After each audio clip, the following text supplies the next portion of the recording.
Not only to develop it, but also to ensure that across their development they have a system of equality and of justice in economic. They can't have that except if they mobilize themselves Islamically. And I advise that every Muslim country to proceed peacefully, and not necessarily by conflict between the people who wants to assert Islam and the government which wants to dictate another alien system and impose it on a Muslim society.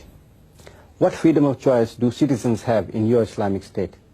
What happens to the secular dimension of life? Well, we don't know a section of life which is not religious. If people do believe in God, whether they are Christians or Muslims, they have to believe that God is omnipresent. He is not only a dominant force inside the church or inside the mosque. Once you leave the door, you are absolutely free there, and God is not existent anymore. I mean, no. I mean, whatever Islam teaches has been taught by all religion, Judaism or Christianity, that religion is a comprehensive way of life, and God is a divine, absolute guide of your life everywhere. Whether you are an artist, art should be a religious vocation, not for the sake of art, but a religious practice. Economic pursuits should be also related to God.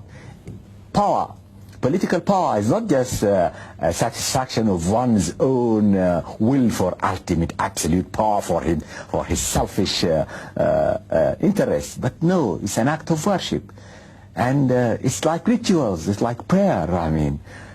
All life is a pursuit of submission to God.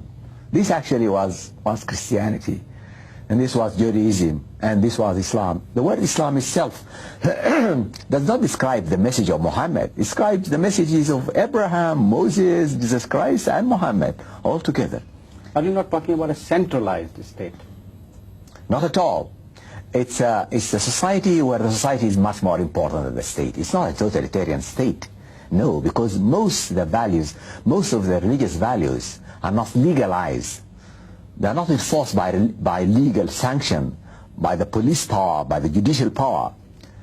In a more perfect society, the state is reduced, the government is reduced to a very little dimension.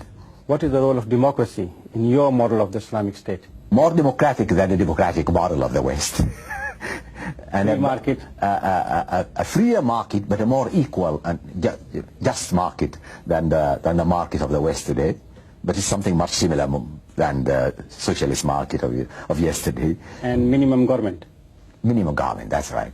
Minimum government. The more perfect society becomes, the less government has to do.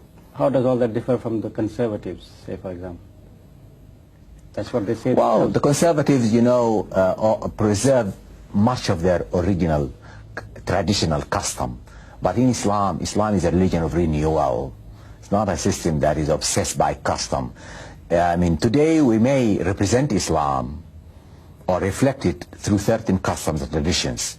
But Islam teaches us that constantly we should renew our life and move away from traditional customs if they no longer represent our values. So the values will be eternal. But our customs, our practices, our procedures are just contemporary, are not permanent. So we are not conservative.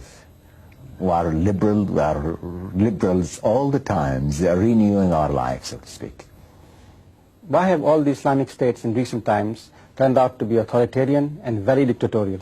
It's not because they are Islamic at all. They are just actually, they represent the legacy of the imperial history. When we were governed by these imperial powers, we were governed by completely authoritative, dictatorial foreign governments. And the national governments took over to continue the legacy of authoritarian rule. They never, returned to Islam. Because Islam means that whoever takes power is not powerful, absolutely powerful. He surrenders power to the people who surrender it to God in due course. So if the government is authoritarian, it means that it's not Islamic.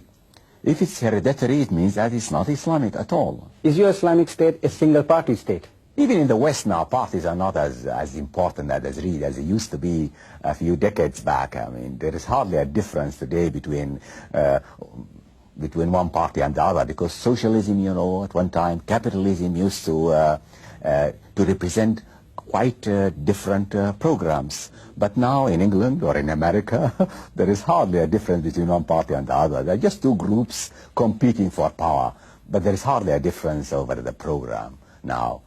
So democracy is not always a partisan democracy.